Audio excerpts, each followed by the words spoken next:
नमस्कार, आप देख रहे हैं न्यूज प्लस 21। मैं हूं आपके साथ प्रियांशा लाजरस। कवर्धा जिला में पिछले 36 घंटों से लगातार हो रही मूसलाधार बारिश से जनजीवन अस्त व्यस्त हो गया है। जी हां, नदी नाले उफानों पर होने से पानी सड़कों पर व रहवासी क्षेत्रों पर आ गया है, जिससे बहुत जगहों पर लोगों को काफी दिक्कतों का सामना करना पड़ रहा है।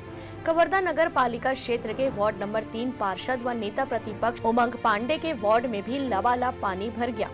उन्होंने ही अपने वार्ड का बीड़ा उठाया व बारिश के पानी से जाम नालियों को मरम्मत करवाकर पानी की निकासी की समुचित व्यवस्था करवाने बरसते पानी में सड़क पर दिखे।